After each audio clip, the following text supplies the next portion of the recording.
पिता परमेश्वर को मैं धन्यवाद देता हूँ। उपवास की 18वां दिन परमेश्वर दूसरा सेशन में हमें प्रवेश करने के लिए सहायता की, इसलिए मैं प्रभु को धन्यवाद करता हूँ। परमेश्वर की उपस्थिति में उसकी स्तुति, उसकी महिमा, आराधना करने के लिए प्रभु ने हमें इस जगह पे ले आए, इसलिए मैं प्रभु को धन्यवाद करता हूँ। लगातार 17 दिन से हम परमेश्वर की वचन को सुन रहे हैं। Amen. Praise the Lord. Hallelujah. और सुनते हम देख रहे कि हमारी आत्मिक जीवन में किधर हम पीछे गिरे हैं तो वहां से आगे आने के लिए मन लगाते हैं।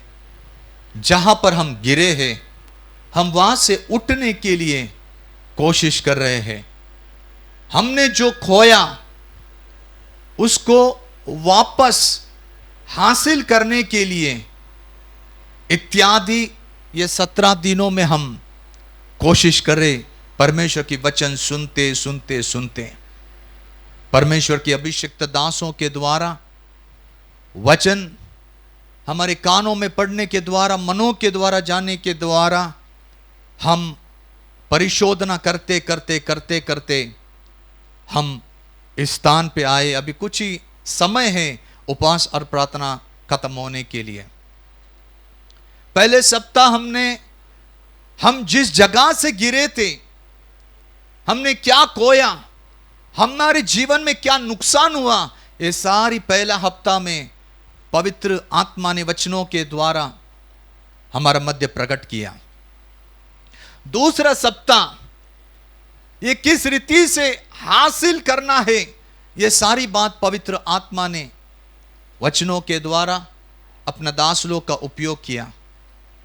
और जबकि ये तीसरा सप्ताह जो है, हमने जो परमेश्वर की वचन सुनकर मन फिराई किया और बाद में हर एक बातों को हमने हासिल किया। अभी ये तीसरा हफ्ता है कि उस हासिल किया हुआ बातों को हम किस रीति से आगे लेके चलना है। प्रभु यीशु मसीह कलीसिया से बहुत प्रेम करता है। उसकी प्रेम करने की व्याख्यान हम दास लोग को भी नहीं है। इतना गहराई से प्रेम करते हैं। इसलिए ऐसे उपवास और प्रार्थनाएं जब जब आयोजित किया जाता है, उस जगह में प्रभु यीशु मसीह अपनी कलीसिया से वापस लौटने के लिए, पुनर्स्थापना करने के लिए, उन्हें आशीष करने के लिए और अंतिम दिनों के लिए खड़ा करने के लिए प्रयत्न करते हैं ऐसी उपवास और प्रार्थना में। क्योंकि ऐसी उपवास और प्रार्थना में हर व्यक्ति को अपने आप को जांचने के लिए एक मौका मिलता है कि हम किधर उस महान परमेश्वर का सानिध्य से दूर हुए हैं। कभी कभी ऐसा भी होता है, विश्वास की दौड़ाई में हम चलते चलते चलते एक आभास हो जाते हैं कि परमेश्वर मेरा साथ है, परंतु परमेश्वर नहीं रहते। ऐसे हमने बहुत सारी अनुभव का सामना किया कि लोग बोलते नहीं परमेश्वर हमारा साथ है, लेकिन प्रभु उनके साथ नहीं होते। परंतु वरदान काम करते, उनकी अभिषेक काम करते, परंतु परमेश्वर का साथ वैयक्तिक रीति से संगति ना होने के कारण वो प्रभु से दूर हो जाते। इसलिए प्रभु यीशु मसीह ने मत्ती 7 में लिखा है कि देखो तुम कितना भी मत पढ़ो, जब बोला तो भी पढ़ने का। मत्ती 7 अध्याय में क्लियर बोला, तुम भविष्यवाणी करो, हमें तुम चंगाई करो, तुम अद्भुत कार्य करो, मैं नहीं जानता तुम्हें। तो प्रश्न चिन्ह एक आता है उधर। भविष्यवाणी तो करते हैं, चंगाई छुटकारा तो करते, अद्भुत कार्य करते हैं यीशु का नाम से, लेकिन वो लोगों के साथ उधर प्रभु एक ही बताना चाहता है उस वचन के द्वारा, इत्यादि बात होने के बावजूद भी मैं नहीं हो सकता और वरदान काम कर सकते हैं। इत्यादि बातों को इन दिनों में विश्वासी गंभीरता से बैठकर अपने आप को जांचना है, मेरे द्वारा परमेश्वर ही काम कर रहा है क्या? चाहे मेरे वरदानों में, मेरी प्रवृत्ति में, आमीन, मेरी सेवकाई में, मेरा परिवार में, मेरे वैयक्तिक आमीन हाल चाल चलन के द्वारा परमेश्वर का स्वभाव प्रकट होता है क्या नहीं है। इसलिए ये उपवास और प्रार्थना, पवित्र आत्मा आयोजित किया जाते हैं भिन्न भिन्न स्थानों में, और वहां पर यह सारी बात हमें अनुभव करने के लिए मिलते हैं। हर समय हम पवित्र आत्मा के वरदान का बारे में सुनते रहते हैं, हमें बहुत अच्छा लगते पवित्र आत्मा के वरदान। हर विश्वासी को पवित्र आत्मा का वरदान से प्रेम है, उनको चाहते हमें वरदान चाहिए, हमें वरदान चाहिए। यह कोई गलत बात नहीं है चाहना पवित्र आत्मा के वरदान। यह हर एक परमेश्वर के जन के लिए वरदान दिया है। पवित्र आत्मा के वरदान पहली कोरिन्थी 12 अध्याय में इत्यादि सारी बात लिखा गया है कि भिन्न भिन्न वरदानों के बारे में हम उधर पढ़ते हैं, और हम प्रार्थना भी करते हैं उन वरदानों के लिए कि प्रभु हमें यह वरदान चाहिए आपकी सेवा के लिए। मैं ये नहीं बोल रहा ये गलत है, मांगना अच्छा है। इसलिए पौलुस बोलते तुम भविष्यवाणी का वरदान मांगो, तुम भविष्यवाणी का वरदान मांगो इत्यादि बात है। परंतु आज कुछ अलग बातों को हमें ध्यान देना बहुत जरूरी है। आज मैं बहुत धीमे जाऊंगा, शरीर में बहुत बलहीनता है, इसलिए आवाज भी कम नहीं है, आवाज भी बाहर नहीं निकल सकते, लेकिन प्रभु सहायता करेगा। एक ऐसी वरदान का बारे में जो कलीसिया को समझना बहुत जरूरी है। पवित्र आत्मा की वरदान पवित्र आत्मा के द्वारा मिलते हैं, लेकिन प्रभु यीशु मसीह कलीसिया से प्रेम किस हद तक करते हैं यह समझना बहुत जरूरी है। केवल प्रभु यीशु मसीह अपने कार्य प्रवृत्ति के द्वारा हर एक बातों को प्रकट करते हुए उसका प्रेम का प्रमाण देते हैं इत्यादि। हम समझते कि प्रभु यीशु मसीह ने काल्वरी क्रूस पे कलीसिया के लिए अपनी आहुति दी, अपना प्राण अपना लहू देकर यह प्रेम का प्रदान दिया। परंतु बाइबल में एक और जगह पर उसका प्रेम का हमें एक चिन्ह मिलता है कलीसिया के लिए, और वो है पौलुस को मिला हुआ उस दर्शन। पौलुस बोलते हैं कि प्रभु यीशु के द्वारा कलीसिया को दिए हुए, प्रभु यीशु मसीह के द्वारा कलीसिया को दिए हुए कुछ वरदान हैं, ये प्रभु यीशु मसीह देते हैं, पवित्र आत्मा नहीं देते। ये जो वरदान है ये पवित्र आत्मा नहीं, ये प्रभु यीशु मसीह देते हैं। और क्लियर उधर लिखा है कि कुछ को उन्होंने आमीन प्रेरित नियुक्त किया, कुछ को उन्होंने भविष्यवक्तों को आमीन उत्पन्न किया, किसी को सुसमाचारक करके उत्पन्न किया, किसी को चरवा करके उत्पन्न किया, और किसी को उपदेश देने वाला ऐसा आमीन उधर उत्पन्न किया कलीसिया के अंदर। इफिसुस की पत्रिका में 4 अध्याय उसकी 11 वाक्य में अगर आप पढ़ोगे तो हम समझेगा, पढ़ेंगे थोड़ा फिर आपको समझ में। हाँ, इफिसुस की पत्रिका 4 अध्याय उसकी 11 वाक्य। उसने कुछ को प्रेरित, कुछ को भविष्यवक्तों को, और कुछ को सुसमाचार सुनाने वाला, और कुछ को हाँ रखवाले और उपदेशक नियुक्त करके दे दिया। हाँ, नियुक्त करके दिया। किस लिए नियुक्त करके दिया? कलीसिया के अंदर एक प्रेरित, कलीसिया के अंदर एक भविष्यवक्ता, कलीसिया के अंदर सुसमाचार सुनाने वाला, कलीसिया के अंदर आमीन रखवालदारा यानी आमीन चरवाहा, कलीसिया के अंदर उपदेशक। ये 5 प्रकार की सेवकाई कलीसिया के अंदर प्रभु ने कलीसिया को दिया, प्रभु यीशु मसीह ने कलीसिया को दिया। ये वैयक्तिक रीति ने कलीसिया को दिया, इसलिए दिया कि कलीसिया कि जिससे पवित्र लोग कलीसिया सिद्ध हो जाए। ये 5 जनों को, ये 5 सेवकाई कलीसिया को, यानी प्रभु यीशु मसीह की कलीसिया जो आप और मैं हूं, उसको दिया गया है ये 5 प्रकार की सेवकाई, इसलिए कि सिद्ध होने के लिए, सबसे पहले सिद्ध होने के लिए और सेवा का काम किया जाए, सेवा का काम किया जाए। उधर लिखा गया है कि इस बाइबल में उन्नति के लिए, ऐसा लिखा है उन्नति। हाँ, पढ़िए। आगे हाँ पढ़िए। किया जाए हाँ और मसीह की देह उन्नति पाए। हाँ, मसीह की देह उन्नति पाए। ध्यान करना, एक जगह में अगर ये 5 जन आ गए, एक जगह में ये 5 जन आया, ध्यान करना, आज कुछ अलग आपको सुनने के लिए मिलेगा, जो आमीन, जो आप परिचय नहीं रहेंगे, इसलिए आप ध्यान करना।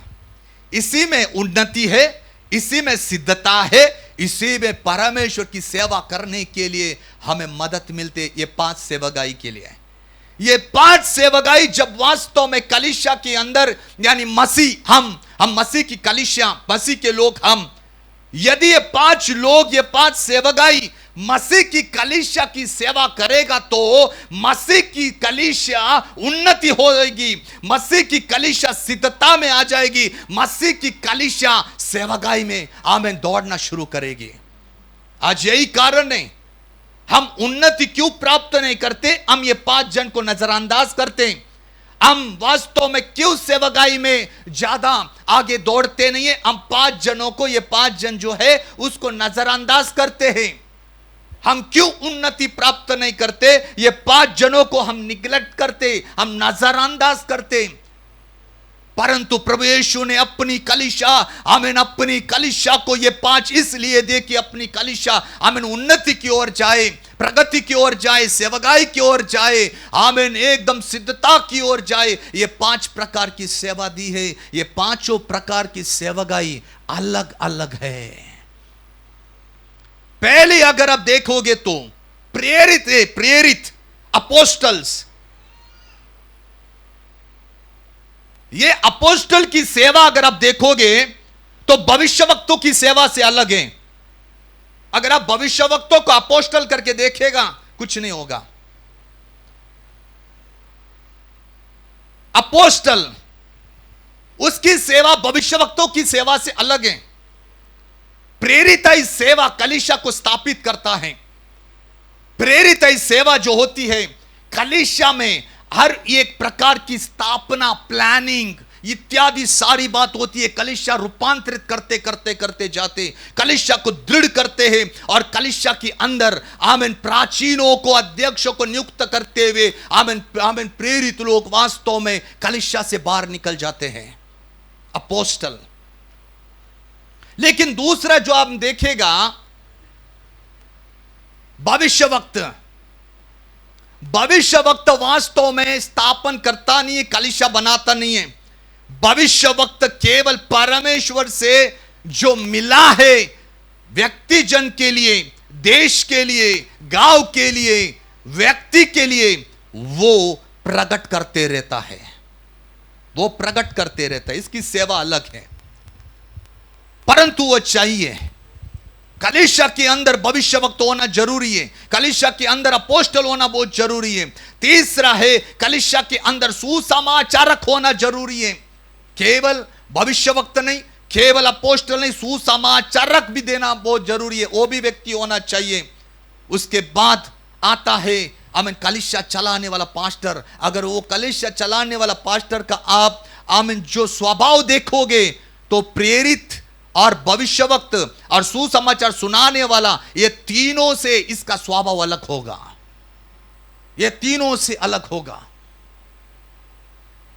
और लास्ट है उपदेशक। कलीसिया के अंदर एक टीचर चाहिए, टीचर। जब मसीह की कलीसिया के साथ ये सब आ जाते हैं, सब आ जाते, तब मसीह की कलीसिया उन्नति प्राप्त करते जाते हैं। केवल भविष्यवक्तों के पीछे जाने से उन्नति नहीं होगा, केवल उपदेशक के पीछे जाने से उन्नति नहीं होगा, केवल वास्तव में आमीन प्रेरित लोग जो है उनके पीछे हमें जाना है क्योंकि वही हेड है, परंतु आमीन बाकी की जो सेवकाई है उसको हम नजरअंदाज अगर करेंगे तो हम कभी मसीह में उन्नति प्राप्त नहीं करके रहेंगे। इसलिए थोड़ा ध्यान करना। ये 5 उंगलियां जो है, 5, ये 5 प्रकार की सेवा दी है। ये उंगली जो अंगूठा है, ये उंगली का काम कर सकते है क्या? बोलिए। हाँ, ये मिडल फिंगर, ये थंब फिंगर का काम करेगा क्या? नहीं करेगा। आप देख के रहे हो। हम रिंग फिंगर भी काम नहीं करेगा, ये जो पिंकी फिंगर है वो भी काम नहीं करेगा। इसलिए ये पांचों का अलग काम है, पांचों की अलग है, ठीक है। परंतु ध्यान देना, कलीसिया के अंदर क्यों बार बार परमेश्वर प्रेरिताई और भविष्यवक्ताई सेवा को ज्यादा प्राधान्य दिया है, अब आपको समझेगा, ठीक है। आमीन। ये जो अंगूठा है, सबसे पहला किसको बोल दिया है? अपोस्टल। क्या है ये? यस। दूसरा कौन है? बोलिए ना, अब शांत नहीं बैठना। हाँ, प्रॉफिट। तीसरा कौन है ना? बड़ा है, बड़ा फिंगर है ना, सबसे बड़ा फिंगर है ना, उसको सब अधिकार दिया है। सुसमाचारक सुनाने वाले लोग को सारे अधिकार दिए प्रभु ने। फिर कौन है? शादी लगाते हैं ना, हाँ, रिंग फिंगर, पास्टर। लास्ट सब है, परंतु बाइबल में सबसे ज्यादा प्राधान्य अंगूठा को दिया है। किसको दिया है? कौन है ये? हाँ, अभी देखना, ये जो अपोस्टल है ये भविष्यवक्ता के साथ भी कनेक्ट होते कि नहीं? हाँ, यानी मैं बोलता एक अपोस्टोलिक जो व्यक्ति होता है ना, ये पांचों को लेके घूमते रहते, पांचों को लेके। अपोस्टल वो भविष्यवाणी भी कर सकते हैं, ठीक है। अपोस्टल पहुंच गया इधर, भविष्यवक्ता पहुंचेगा क्या? हाँ हाँ, भविष्यवक्ता और सुसमाचार का हर समय कनेक्शन, बहुत झगड़ा रहते हैं। हाँ, उसका चलने का काम बहुत अलग रहते, ठीक है। अब भी देखना है हमें, पास्टर कभी होएगा क्या? नहीं होएगा, ठीक है। उपदेशक कभी होएगा? नहीं, क्योंकि ये चारों किसी के साथ नहीं रह सकते। परंतु ये जो अंगूठा रहता है, ये अंगूठा हमें भविष्यवक्ता में भी जाएगा, ठीक है। हमें ये सुसमाचार में भी जाएगा, हमें ये पास्टोरिकल में भी जाएगा, और तीसरा लास्ट ये उपदेशक भी देगा। प्रभु यीशु मसीह ने इसी रीति से कलीसिया के अंदर दास लोग रखे हैं। ये दास, कोई दास लोग अपोस्टोलिक प्रीचिंग करते हैं, कोई दास लोग भविष्यवक्ताई हमें प्रीचिंग्स होती है उनके द्वारा, कोई जो होते चरवा की प्रीचिंग्स उनके जीवन में होती है, कोई जो दास लोग होते टीचिंग्स होते उनके जीवन में, इत्यादि बातों में। कोई दास होते वो सुसमाचार ही प्रचार करते, उनको कुछ आते नहीं, क्योंकि वो ग्रेस है। परंतु यह नहीं कि उसको हम निग्लेक्ट कर सकते, नो। हर एक परमेश्वर का दास के द्वारा काम है। एक मसीह व्यक्ति अपोस्टोलिक बात लेकर आगे बढ़ना बहुत जरूरी है। एक मसीह व्यक्ति जो भविष्यवक्ताई बात लेकर आगे बढ़ना जरूरी है। एक व्यक्ति पास्टर की उपदेश लेकर आगे बढ़ना है।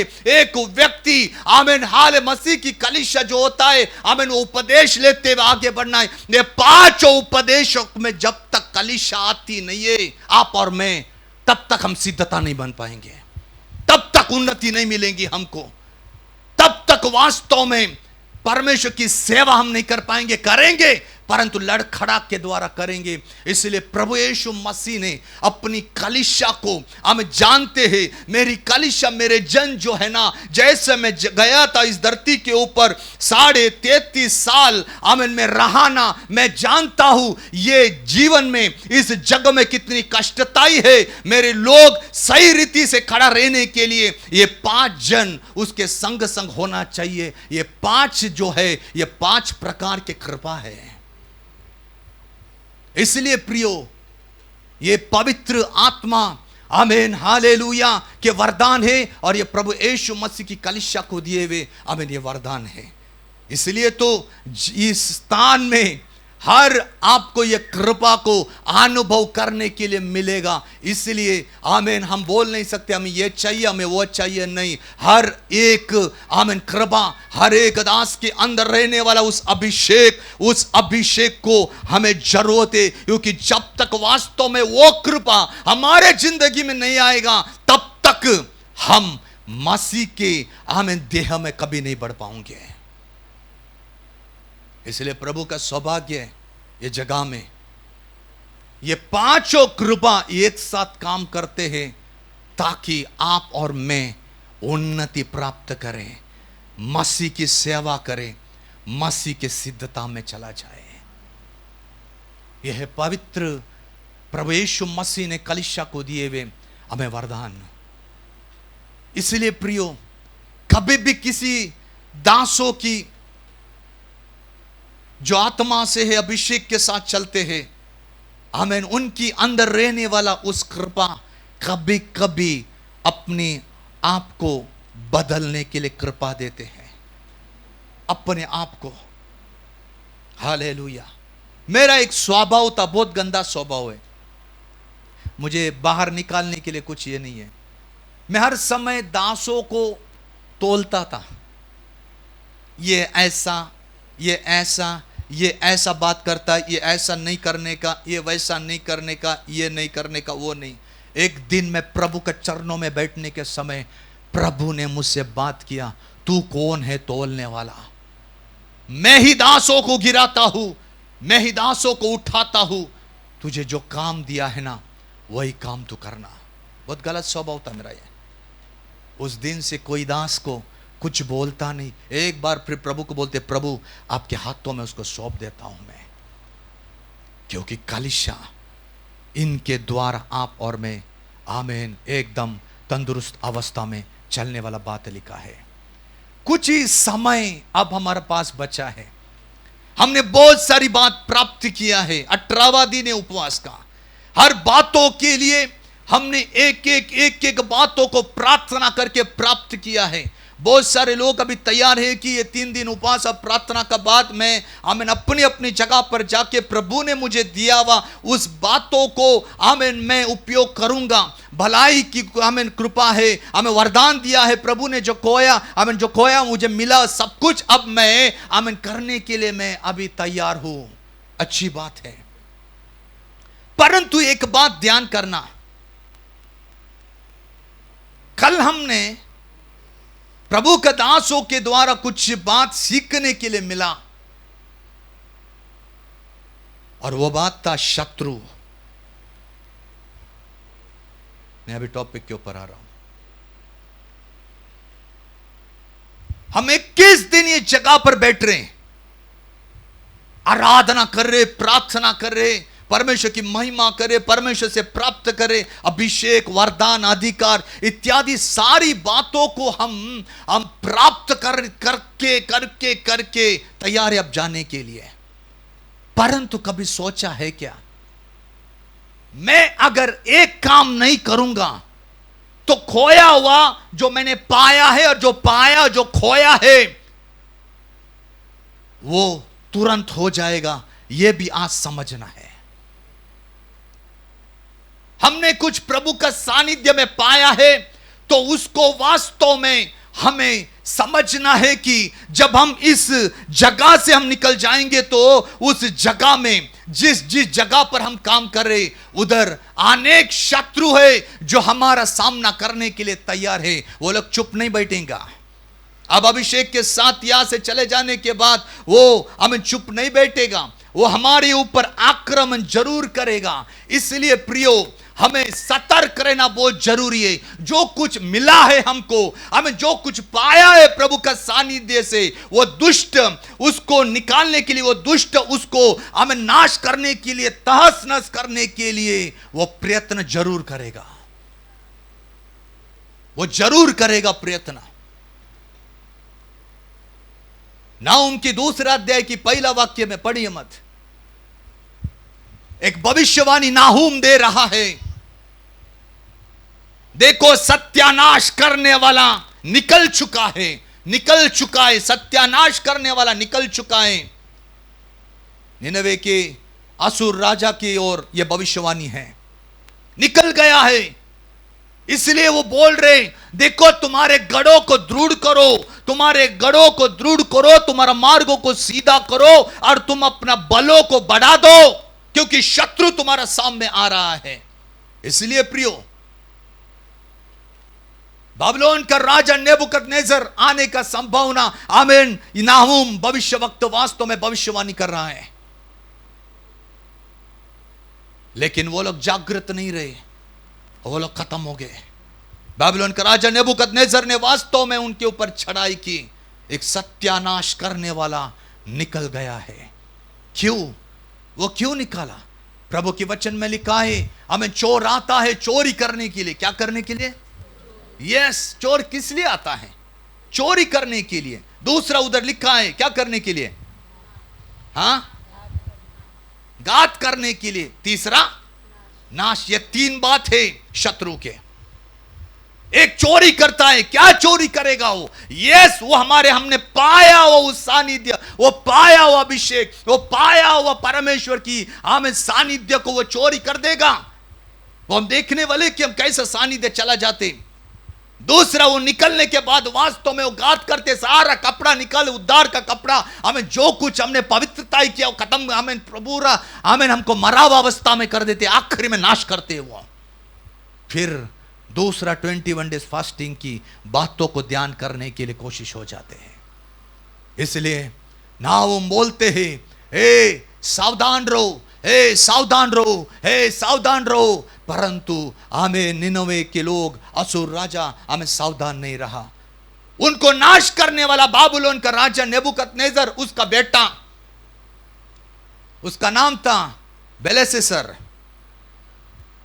नेबुकदनेस्सर राजा मरने के बाद देखो हम आज सावधान रहने के द्वारा क्या क्या हो सकता है। आमीन। हमको ऐसा लगता है नहीं, अभी हम प्रार्थना में वीर हो गए, हम अभिषेक में वीर हो गए, अब हम कुछ नहीं, अभी कुछ नहीं होगा, शैतान कुछ नहीं करेगा, अंधकार की सामर्थ्य कुछ नहीं करेगा। ये सारी बात वास्तव में होते, परंतु नहीं, हमें सतर्क रहना है, हमें बहुत सतर्क रहना है। इस सारी बातों को हम उनकी क्या बोलते, उनके पास जाना भी नहीं है, परंतु वास्तव में हर एक बात सतर्क होना बहुत जरूरी है, क्योंकि हमने पाया हुआ वो चीज जो है ना, वो बहुत बहुमूल्य है। पाया हुआ चीज जो है ना, वो वापस मिलेगा नहीं। 21 दिन और उपवास और प्रार्थना में थोड़ा सोचो ना, हमने कैसा प्राप्त किया है। सुबह उठ के आते, हमें दोपहर का समय हमें आते हैं, घर में कितना तक प्रॉब्लम होगा, हमें किसके पास पैसा नहीं है, हमें किसके पास, हमें कितना परेशानी, हमें किसको छोड़ते नहीं है, पति मारता है प्रार्थना में आने के लिए, परंतु इत्यादि सारी बात सहन करते हुए, शारीरिक तकलीफ को सहन करते हुए प्रभु से कुछ प्रार्थना, प्रभु से कुछ प्राप्त करने के लिए जगह पर बैठा है, परंतु यदि उसको ध्यान नहीं दिया तो वो तुरंत चले जाएगा। हालेलुया। बाबिलोन का राजा बेलशस्सर, ऐसा घमंड था उसके अंदर, मुझे कोई पराजय नहीं करेगा, कोई भी नहीं हराएगा, क्योंकि बाप शूरवीर है, आमीन, वो शूरवीर है, उसका बेटा भी वास्तव में शूरवीर, परंतु उसके अंदर एक घमंड, मैं समस्त जग को चलाने वाला राजा हूं, इसलिए मुझे कोई नहीं मार सकता, और मेरा जगह भी ऐसी जगह पर है, मैं रहता भी ऐसी जगह पर, कोई शत्रु उधर नहीं आ सकते, कोई शत्रु उधर नहीं आ सकते। और वाकई कोई भी शत्रु उस महल में घुस नहीं सकता था। ऐसा बेलशस्सर रहने वाला आमीन एक मकान था, परंतु ऐसी घमंड करने के द्वारा पर्शियन राजा, मेडो पर्शियन राजा, जबकि वो इतना घमंडी होकर देख रहा है कि कोई भी शत्रु आएगा नहीं, और उसने वास्तव में एक सपना देखा, और वो सपना हमें ऐसा था कि एक हाथ आया बाहर और वो लिखना शुरू कर दिया है। शुरू करने के द्वारा आमीन वो भाषा वो लिखी, किसको पता नहीं था, इसलिए दानियल को बुलाया गया, और दानियल ने आमीन उसका व्याख्यान कर दिया कि परमेश्वर ने तुझे तौला, परंतु तू हल्का पाया, तेरा देश आज रात को निकाला जाएगा और दूसरे को दिया जाएगा। रात का समय, दारू पी के सो रहे सब, उनके सैनिक लोग सब सब सब सब लोग सो रहे। आमीन। मेडो पर्शिया का राजा साइरस आमीन नदी के द्वारा आमीन उसकी घर के अंदर प्रवेश करके सबको खत्म करते हैं। उसकी महल के अंदर आने के लिए एक ब्रिज था। यदि उस ब्रिज के द्वारा ही आना, वो ब्रिज के ओर उसके सैनिक लोग देख रहे कि वो ब्रिज के ऊपर कोई आ नहीं सकता। परंतु हमें साइरस ने क्या किया, अपनी बुद्धि लगाते हुए इफ्रोटिस नदी के अंदर से एक मार्ग निकाला। उस मार्ग से आमेन उसकी महल के अंदर घुस के रातों रात उसको मार दिया। बेबीलोन साम्राज्य खत्म हो गया उस रातों रात। यदि बाबुलोन राज्य रातों रात खत्म हो सकता है अपनी घमंड के कारण, अपनी अज्ञानता के कारण, अपनी आमेन अज्ञान के कारण, तो थोड़ा सोचो आप और मैं मसीह हूं, हमारे जीवन में शत्रु किधर किधर से आ सकते हैं, वह समझना बहुत जरूरी है। वो बात को हमें समझना है। हालेलुया। इसलिए इन दिनों में हम सब लोग ने पाया, ऐसा नहीं है कि आज 18वां दिन है, 17वां दिन तक हमने बहुत सारा चीज पाया है। हमें कोई बात परमेश्वर हमें घर जाने के बाद प्रकट करेगा, कोई प्रार्थना में प्रकट करेगा, इत्यादि सारी बात हमें प्रकट करेगा प्रभु, हर बात। लेकिन हर बातों को हमें आज इस दोपहर के समय पवित्र आत्मा कलीसिया से यही बात कह रहे कि हमें जो कुछ पाया है, हमें उसके लिए एक संरक्षण होना बहुत जरूरी है। एक संरक्षण, एक सुरक्षा, वो हम करना चाहिए। यदि हमने पाया उस बातों को हम संरक्षण नहीं करेगा, वो दुष्ट वास्तव में आकर हमें वो सारी बात छीनेगा, हम वापस पहले जैसी अवस्था में रह जाएंगे। हालेलुया। इसलिए एक संरक्षण होना बहुत जरूरी है। यदि किसी खेत वालों को पूछा तो पहला वो खेत को संरक्षण करता है। यदि एक माली है तो उसे पूछा तो वो पहला संरक्षण करता है अपने घर और अपने पौधों के लिए। क्यों? ताकि शत्रु उसको अंदर आके नाश ना करे। इसलिए एक संरक्षण की जरूरत है, एक बाड़ा की जरूरत है। यदि वो बाड़ा आपके और मेरे जीवन में नहीं रहेगा तो शत्रु खुले आम आकर तहस नहस करेगा। कोई जरूरत नहीं है, आमीन, उसको न्योता देने का कुछ जरूरत नहीं है, वो आके तहस नहस करेगा। आयुब की पहली अध्याय उसकी 10 वचन हम देखेंगे अभी। आयुब की पहली अध्याय उसकी 10 वाक्य। क्या तूने उसकी हाँ और उसके घर की और जो कुछ उसका है उसके चारों ओर बाड़ा नहीं बांधा? हाँ तूने तो उसके काम पर आशीष दी है और उसको संपत्ति, उसकी संपत्ति देश भर में फैल गई है। देखिए, परिचित वचन है, परंतु परिचित वचन होने के बावजूद भी हमको समझना है यह बात कौन किससे कर रहा है। हाँ हाँ, शैतान परमेश्वर से कह रहा है। परमेश्वर शैतान को पूछा, रे तू किधर गया था, तू किधर गया था? बोलते मैं पृथ्वी के ऊपर इधर उधर घूम रहे, मैं घूम रहे। तो घूमते घूमते आमे तू घुमा, ठीक है, तूने मेरे दास आयुब को देखा क्या? बोलते हाँ देखा, मैं तेरे दास आयुब को देखा। तेरे दास आयुब को तुमने बाड़ा बांधा है। शैतान बोल रहे, ध्यान करना, शैतान बोल रहे, आमीन, आयुब को बाड़ा बांधा है, उसके घर को बाड़ा बांधा है, उसके परिवार को बाड़ा बांधा है, उसके सारे संपत्ति को तूने आशीष किया, सबको तूने बाड़ा बांध के रखा है। हालेलुया। इस वचन से वास्तव में क्या सीखने के लिए मिलते? हर एक वचन में कुछ ना कुछ सीखने के लिए मिलते। यदि वो आयुब को देख सकता है, वो आयुब के घर का बाड़ा देख सकता है, आयुब का बाड़ा देख सकता है, उसके परिवार का बाड़ा देख सकता है, हमें उसके संपत्ति के ऊपर आशीष किया, वो सारी बात देख सकता है। आप थोड़ा सोचिए, हमने पाया हुआ उस अभिषेक, हमने पाया उस वरदान, हमने पाया हुआ अधिकार, ये सारी बात जब हम प्राप्त किया है तो क्या वो शैतान को मालूम नहीं हो सकता क्या? वो हर बात देखता है, हर चीज वास्तव में देखता है वो।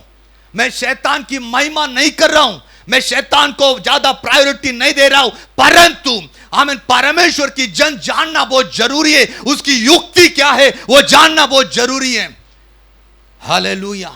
एक योद्धा जब युद्ध करता है तब वास्तव में उसका शत्रु जो होता है वो शत्रु की हर बातों का डिटेल्स रखना बहुत जरूरी है। भले उसके साथ वो युद्ध नहीं करता, भले उसके साथ छेड़छाड़ी नहीं करता, परंतु वो योद्धा उस शत्रु के बारे में उसे बहुतायत का ज्ञान होता है कि ये शत्रु क्या क्या कर सकता है, ताकि मैं मेरे जो साम्राज्य है उस साम्राज्य को मैं सही रीति से संरक्षण कर सकता हूं। उसे छोड़ भी नहीं देना और उसे पकड़ना भी नहीं।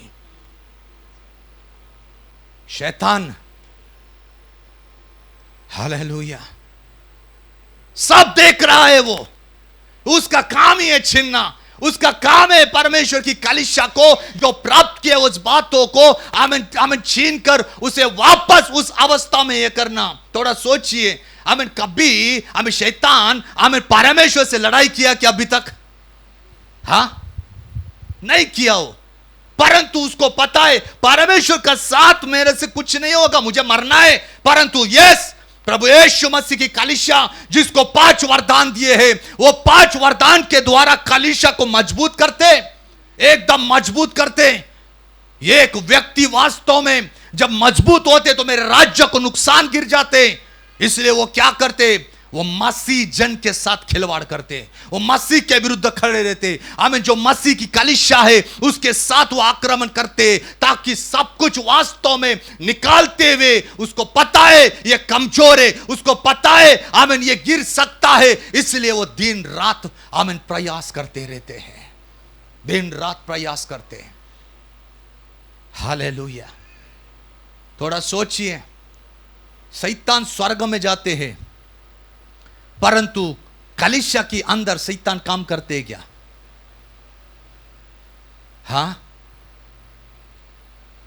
कलीसिया के अंदर शैतान काम करते हैं क्या? शैतानी प्रवृत्ति कलीसिया के अंदर कार्य होता है। कैसे? आपने देखा रहेगा कि परमेश्वर की वचन चलने के समय कई लोगों को नींद आता है कि नहीं? एग्जाम्पल ले आओ। क्यों नींद आते? रात भर सोते नहीं है क्या? क्यों? दूसरा, कलीसिया के अंदर बच्चे लोग अचानक रोना शुरू हो जाते। कभी देखा? ना चिट्ठी काटी, ना कोई मारा उसको, ना कुछ किया। यह कैसा होता है? ये शैतानी प्रवृत्ति वास्तव में कार्य होते। क्यों? ताकि कलीसिया के अंदर गड़बड़ी होने के लिए, कलीसिया के मध्य झगड़ा, कलीसिया खत्म होने के बाद वास्तव में बाहर जाके झगड़ा, कलीसिया के अंदर झगड़ा। ये क्या है? ये शैतानी प्रवृत्ति वास्तव में होते। इसलिए पौलुस बोलते उसकी युक्तियों को ध्यान करना, युक्तियों को देखना, युक्तियों को समझना, ताकि उसकी तंत्र को समझ सकते हैं और तुम खड़े रह सकते हो उसकी युक्ति के लिए। हालेलुया। शैतान हर एक बात देखते रहता है, परंतु हमें ज्यादा वास्तव में ये शैतान शैतान शैतान शैतान शैतान करते नहीं है। शैतान ने एक तंत्र डाल दिया कलीसिया के अंदर, एक ध्यान करना भी। हर बात शैतान नहीं करते। हमारा शत्रु शैतान है, परंतु शैतान ने अनेक शत्रु को बना के रखा है हमारे जीवन में। वो शत्रु वास्तव में शैतान से ज्यादा काम करते और हमारे लिए नुकसान का कार्य हो जाते। आज वो समझना है, हर बात शैतान नहीं करते, शैतान आखिरी में आते हैं। परंतु मसीह कलीसिया समझना है कि हमें आत्मा में बढ़ने के लिए, हमें आत्मा में बढ़ने के लिए क्यों नहीं हो रहे? कौन सा शत्रु है? हमें वरदान प्राप्त नहीं हो रहे। कौन सा शत्रु है? मैं इतना साल प्रभु में बढ़ रहा हूं परंतु अभी तक प्रभु की सेवकाई, प्रभु का बुलाहट मुझे नहीं हुआ। ये क्यों हो रहे? ये समझना बहुत जरूरी है, क्योंकि इसके पीछे कुछ ना कुछ शत्रु है। हम केवल बोलते शैतान शैतान शैतान। हालेलुया। कभी कभी वास्तव में गाड़ी हम 120 की स्पीड में भगाते है ना, और बाद में एक्सीडेंट हो जाते, हम क्या बोलते? हाँ बोलिए ना। शैतान के हाथ में स्टीयरिंग था क्या? शैतान के हाथ पैर में ब्रेक था क्या? शैतान की वास्तव में पैर में क्लच था क्या? हाँ, सब तो तेरे पास था। फिर शैतान ने क्या किया? शैतान भी प्रभु को बोल, प्रभु देखो मैं नहीं किया तभी मेरा नाम लेते, तेरे से ज्यादा मेरे गुणगान करते हो लोग। इसलिए मैं बोला मैं शैतान को ग्लोरी नहीं दे रहे, परंतु उसकी बातों को ध्यान करना बहुत जरूरी है। मैं इसलिए बोल रहे प्रियो आपसे, क्योंकि ये सारी बात मैंने सीखा, इसलिए मैं आपको बोलता हूं। मैं जिस जगह पर सेवा करता हूं 206 गांव है, उधर 206 गांव में अगर आप जाओगे उधर तंत्रवादी मंत्रवादी मिलेगा, एक एक गांव में मिलेगा, एक एक गांव में। यह तंत्रवादी मंत्रवादी शैतान की सामर्थ्य के साथ उसकी ताकत को लेते हुए हम काम करते हैं। यह सब मैंने मेरी आंखों से देखा है। हालेलुया।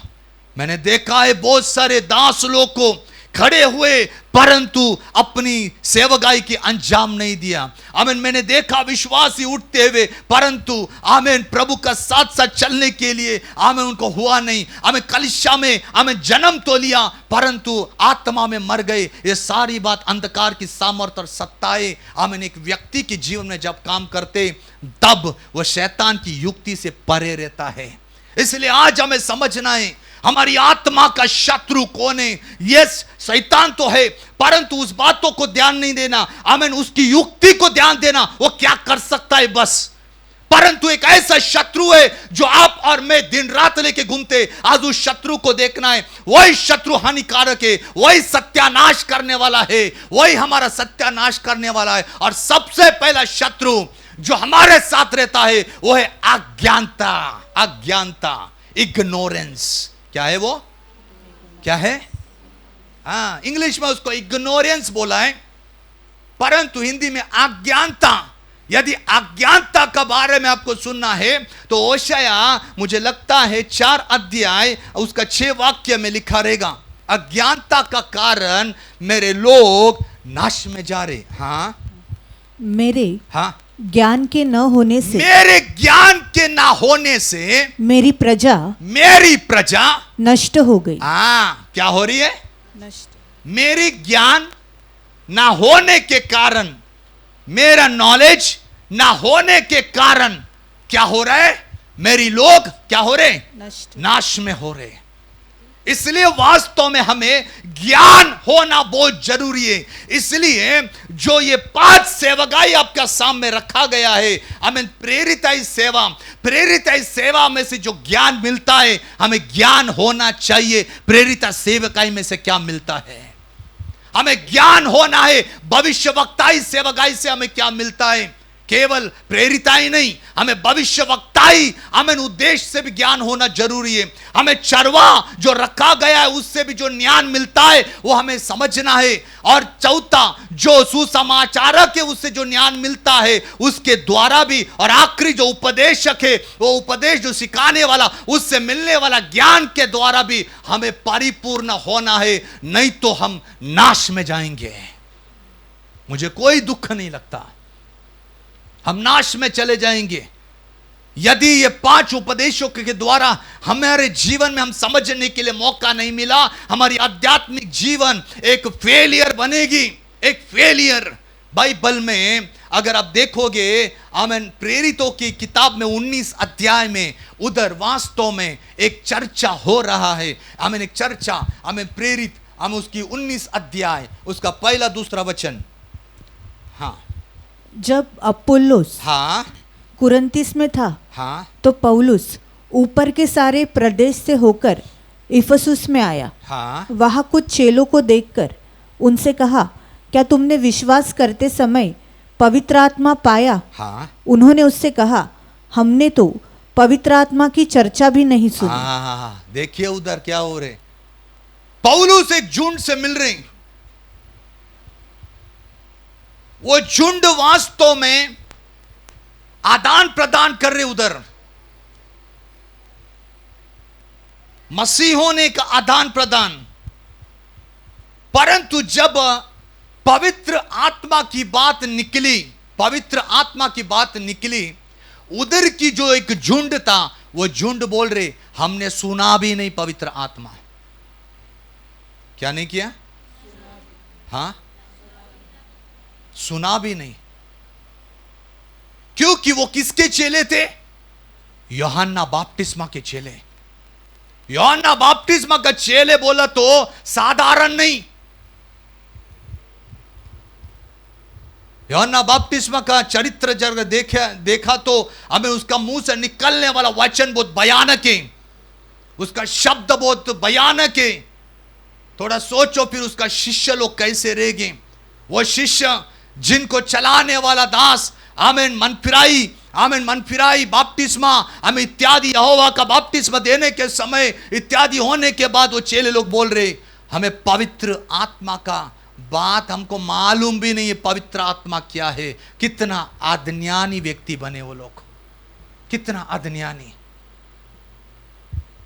परंतु जब पौलुस ने उन्हें कहा, पौलुस ने उन्हें पवित्र आत्मा का बारे में कहा आमीन, और वो लोग ने स्वीकारा, तो पौलुस ने उनके सर के ऊपर हाथ रखने के द्वारा वो पवित्र आत्मा भी प्राप्त हो गए। वो दो प्रकार के दास लोग हैं उधर, एक आमीन गया हुआ, दूसरा हमें पेंतिकोस के बाद सेवा करने वाला दास। अज्ञानता मसीह को, अज्ञानता हमारे जीवन में कितना चाहिए। इसलिए परमेश्वर की वचन, परमेश्वर की हर एक बातों को ज्ञान होना बहुत जरूरी है। हर बातों में ज्ञान होना जरूरी है एक मसीह को। आमीन। जब एक मसीह व्यक्ति को ज्ञान नहीं है वो पराजय का जिंदगी में चला जाते अगर ज्ञान नहीं है। आमीन। अगर आप देखोगे, मैं अगर एक उदाहरण लेके आपके बताऊंगा, प्रभु यीशु मसीह अपनी कलीसिया से कभी भी एक बातों में उन्नति नहीं चाहते, 3 बातों में उन्नति चाहिए। कितना बातों में? यस। एक पहली बात है, प्रभु यीशु मसीह चाहते हर व्यक्ति शारीरिक रीति से तगड़ा रहे, शारीरिक रीति से तगड़ा रहे, कदापि कमजोरी ना, कदापि कमजोरी नहीं। आमीन। दूसरी बात, आमीन, प्रभु यीशु मसीह चाहते हर व्यक्ति आमीन फाइनेंस में पक्का बने, फाइनेंस में। तीसरा बात, प्रभु यीशु मसीह चाहते कि कलीसिया को हर समय आमीन आत्मिक बातों में बलवंत होकर आगे बढ़ने के लिए, तीनों बातों में, एक शारीरिक रीति से, एक फाइनेंस की रीति से और तीसरा आत्मिक रीति से, ये तीनों आमीन, ये तीनों मार्ग जो होते, ये तीनों मार्ग में पक्का होना चाहिए। थोड़ा सोचिए ना, अगर एक व्यक्ति आत्मा में ज्यादा है, आत्मा में ज्यादा, आत्मा एकदम वरदान सारी बात कर रहे हैं, परंतु यदि उसके पास पैसा नहीं है, वो बाजू वाला व्यक्ति के पास जाकर कुछ पैसा मांगा, आमीन, तो थोड़ा सोचो वो व्यक्ति क्या बोलेगा। वो व्यक्ति बोलेगा इतना वरदान, इतना प्रभु का बारे में बोलते, इसके पास पैसा नहीं है, निंदा किसका हुआ? बोलिए ना। हाँ,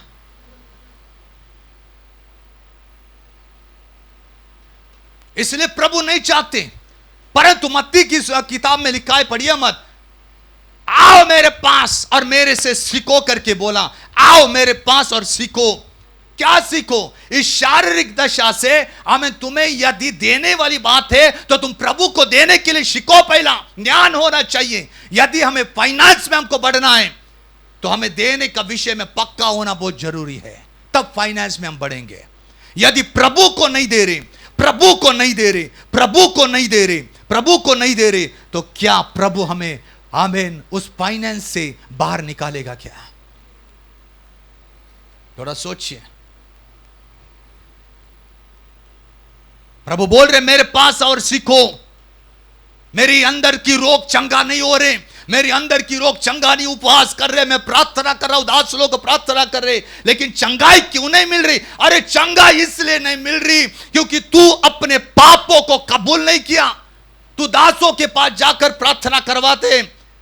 याकूब 5 का 15-16 क्या उधर लिखे, पढ़िए मत, ठीक है, उधर लिखा है प्राचीनों को बुलाओ, उनके विश्वास के द्वारा चंगा हो जाएगा। यस, प्राचीन आके हमें प्रार्थना भी करते, परंतु चंगा क्यों नहीं होते?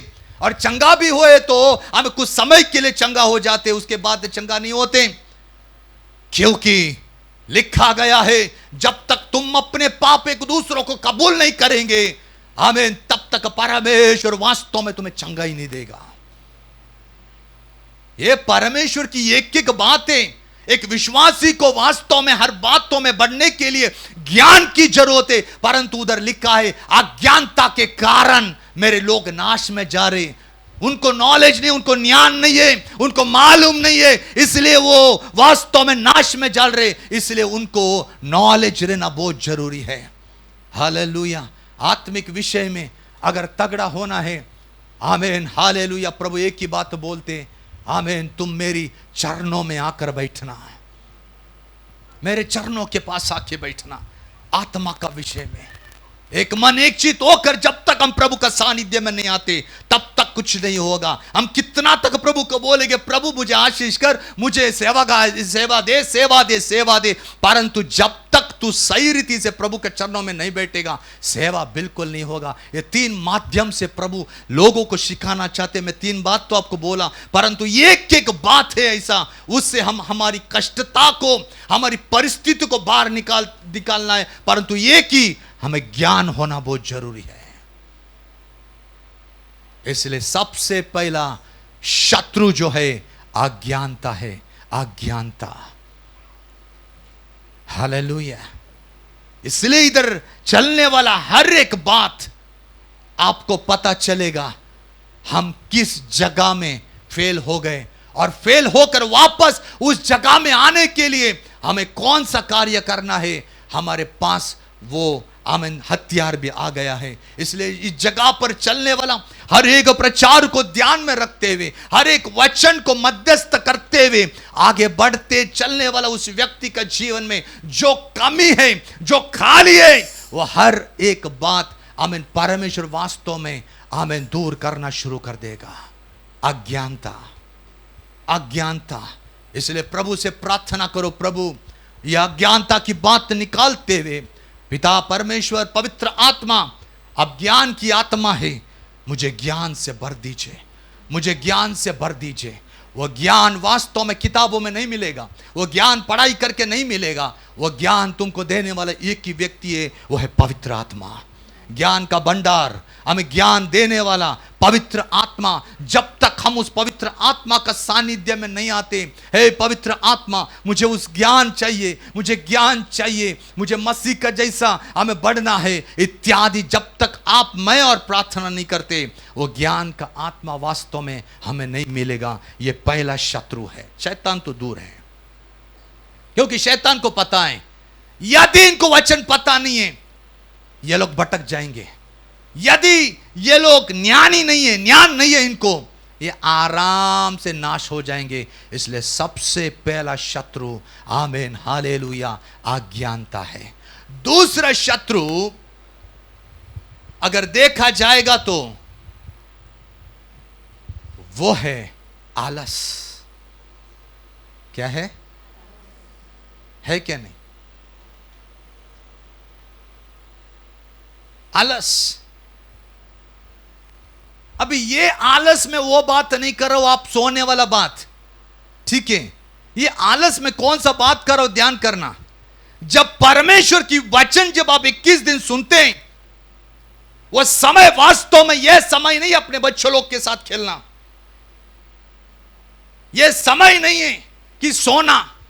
ये 21 दिन उपवास और प्रार्थना जो है हर एक विश्वासी के लिए एक प्रयास है। इट्स अ ट्रेनिंग, एक ट्रेनिंग है। वो 10 लोग वास्तव में इधर से वहां आपको सिखाते, परीक्षण करते, ताकि आमीन कलीसिया उसी के लिए बनाया गया। लोगों को लेके आओ, लोगों को सिखाओ और लोगों को वास्तव में भेज दो आमीन परमेश्वर का सेवा करने के लिए। परंतु यदि कलीसिया में लोग आते हैं, हमें ध्यान नहीं देते हैं, उनके जीवन में एक अज्ञानता आ जाती है। यदि आप परमेश्वर का वचन नहीं सुनोगे, केवल बैठने के लिए बैठोगे, आमीन केवल आने के लिए आना है, नहीं तो कोई बोलेगे, ऐसी अवस्था में हम बैठा है अज्ञानता के अनुसार, वो वचन आपके और मेरे जीवन में कभी नहीं लागू पड़ेगा।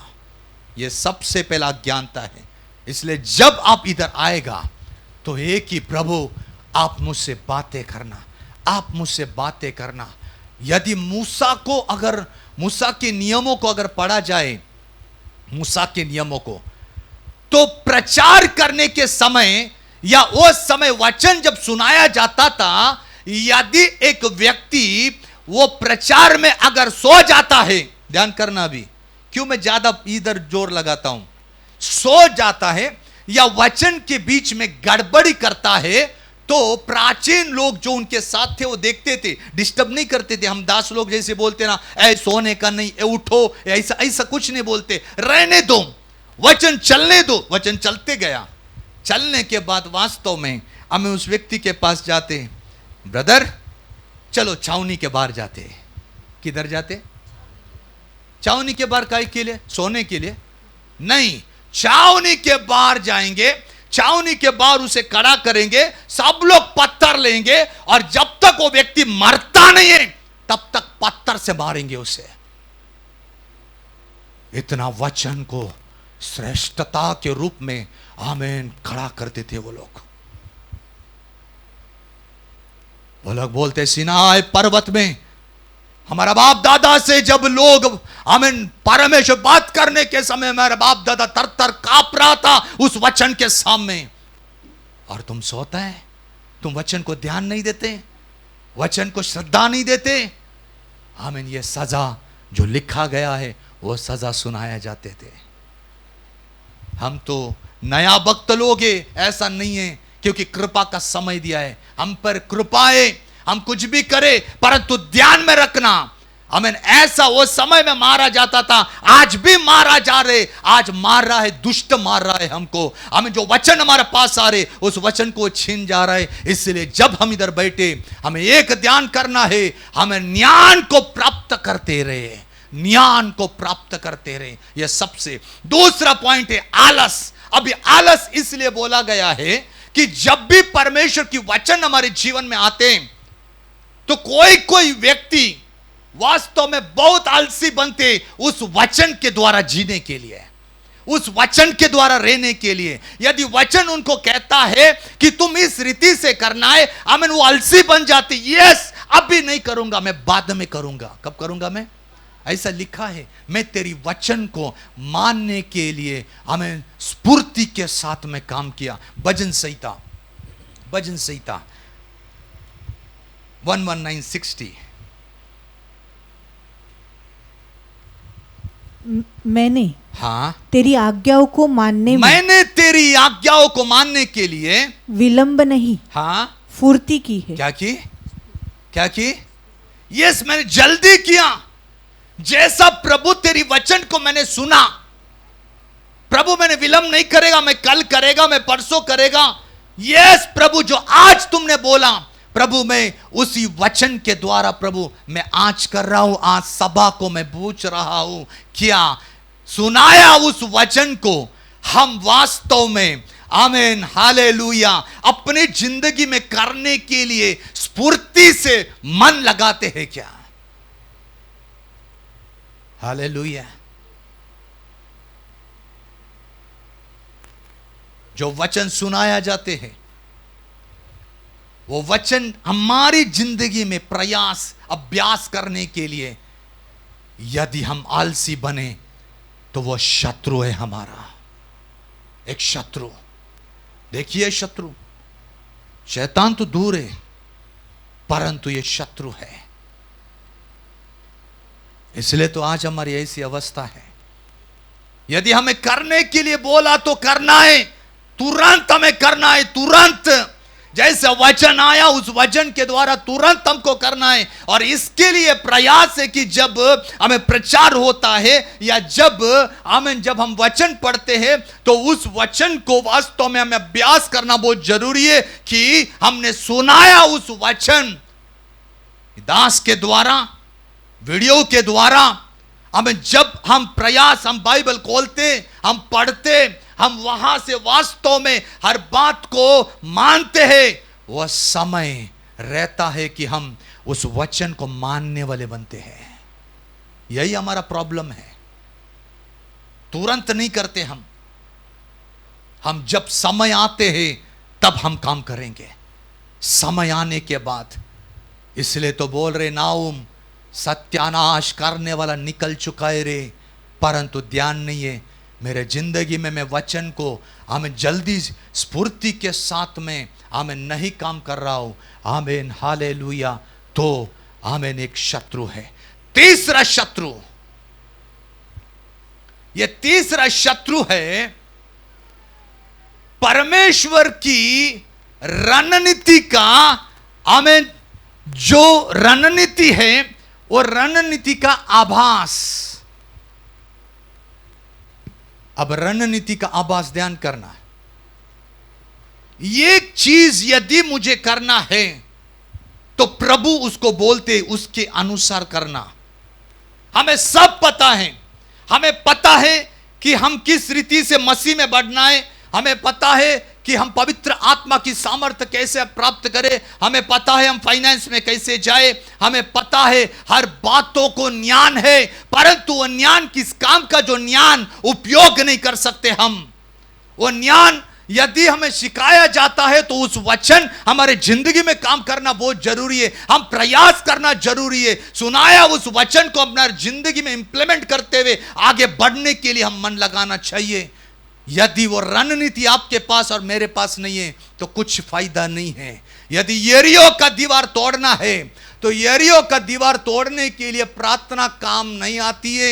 यदि हम बोले यरीहो का दीवार तोड़ो, यरीहो का दीवार तोड़ो, नहीं होगा। उसके लिए एक रणनीति है जो विश्वासी के जीवन में रणनीति कम हो गया।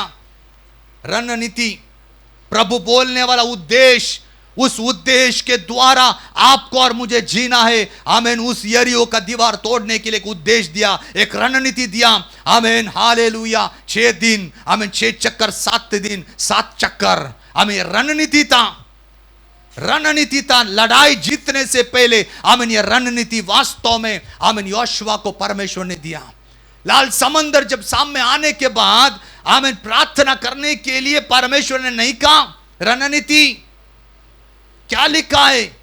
आमीन, लाल समंदर के सामने परमेश्वर ने कहा तेरे पास जो लाठी है वो लाठी ले, वो लाठी को ऊपर कर। बस ये रणनीति था। ये शत्रु है जिसके जीवन में रणनीति का आभास कम है। वो एक शत्रु है, हमें नहीं करने देते। ज्ञान है परंतु ज्ञान को अपनी जीवन में काम करने के लिए हम नहीं होते। यह शत्रु है आपका और मेरा। आज थोड़ा सोचो ना, हम कब से परमेश्वर की वचन सुनते आ रहे। हम ज्ञानी बने क्या? हमको पता है क्या ये ऐसा किया तो ऐसा होता है, ऐसा किया तो ऐसा होता है? हमें ज्ञान है क्या? थोड़ा सोचिए। ये एक परिवार में वास्तव में आमीन, हालेलुया, कोई आशीष काम नहीं कर रहे, कोई आशीष काम नहीं कर रहे। हम इतने सालों से परमेश्वर का वचन सुनते आ रहे, कोई आशीष नहीं है। हमारा घर में बहुत परेशानी है परंतु हम वचन सुनते आ रहे, परंतु वचन सुनने से नहीं रही। हमें ज्ञान होना चाहिए कि मेरा घर में क्यों प्रॉब्लम है। हमें प्रॉब्लम होने के लिए हमें घर का पुरुष भी हो सकता है। प्रॉब्लम होने का कारण दूसरा स्त्री भी हो सकता है, तीसरा बच्चा भी हो सकता है, चौथा कलीसिया में जाते हैं क्या, हमें स्वर्ग से आशीष प्राप्त करते हैं क्या। ये ज्ञान होना चाहिए। वितीन मेरा परिवार में अगर झगड़ा हो रहे, वितीन परिवार में कुछ ऐसी बात हो रहे, तो वचन में क्या लिखा है वह ज्ञान आपको और मुझे भी होना चाहिए। हालेलुया। अगर वो ज्ञान नहीं है ना तो फायदा नहीं है। इसलिए ये शत्रु है, बहुत सारे शत्रु हैं, परंतु मैं 3 शत्रु बोल दिया आपको। अज्ञानता के कारण, अज्ञानता का कारण। हालेलुया। एक बार प्रभु यीशु मसीह एक 18 साल का स्त्री था, 18 साल से कलीसिया के अंदर आ रहे, 18 साल से उसके ऊपर प्रार्थना कर दिया जा रहा था, वचन सुन रहे थे, परंतु जब प्रभु यीशु मसीह कलीसिया के अंदर आने के बाद वो आमीन ऐसा बेंड होकर चलने वाली स्त्री थी, बेंड होकर, कुबड़ी स्त्री, 18 साल से कलीसिया के अंदर आते थे। परंतु जब प्रभु यीशु मसीह आया, प्रभु यीशु मसीह ने उसे कहा तू मुक्त हो गई, तू मुक्त हुई। लेकिन बाद में प्रभु यीशु मसीह वास्तव में बोलते ये अब्राहम की बेटी है, ये अब्राहम का संतान है, परंतु 18 साल शैतान ने उसको बांध के रखा था, अज्ञानता। हालेलुया। दूसरा, आलस। जैसा वचन आता है वैसे ही वास्तव में काम करना शुरू करना है हमें। और तीसरा, रणनीति, युद्ध नीति। हर परिस्थिति में क्या परमेश्वर की वचन है, उस वचन के द्वारा काम करने का। ऐसी 3 बात हमारे जीवन में नहीं है तो ये शरीर में हमें शत्रु आ गए। प्रियो, आज थोड़ा सोचिए, क्या ये बात हमने पाया वो बातों को नहीं ले जाएगा? क्या आपने पाया उस अभिषेक, अपना पाया उस वरदान, आपने पाया उस परमेश्वर का सानिध्य नहीं दूर लेके जाएगा क्या? इसलिए आमीन, इत्यादि बातों को संभालने के लिए एक शहरपना की जरूरत है, ये एक बाड़ा का जरूरत है। आपको और मुझे एक बाड़ा का जरूरत है। ये शत्रु से बचना है ना, हमें ये बाड़ा का जरूरत है। ये शत्रु जो है ना बाहर से आता है, हमें ज्ञान, हमें परमेश्वर की ज्ञान से परे करने वाला शत्रु बाहर से आता है, रणनीति ना कर देने वाला शत्रु बाहर से आता है। आमीन, हालेलुया। एक एक शत्रु जो बाहर से आने के समय आपकी जिंदगी में और मेरे जिंदगी में वास्तव में आमीन बाड़ा होना बहुत जरूरी है। एक बाड़ा, यदि वो बाड़ा आपके जिंदगी में और मेरे जिंदगी में बढ़ाना, आमीन, ये शत्रु, ये दुष्ट वास्तव में अंदर आने के लिए भी हमें मन नहीं लगाएगा। ये दुष्ट वास्तव में बाहर से देखेगा, जैसा शैतान बोल रहा है, आमीन, हाले परमेश्वर को, मैंने तेरे दास आयुब को देखा, तूने बाड़ा बांधा है, उसके घर को, उसके परिवार को बाड़ा बांधा है। आमीन, हाले उसकी संपत्ति को तूने आशीष दिया है।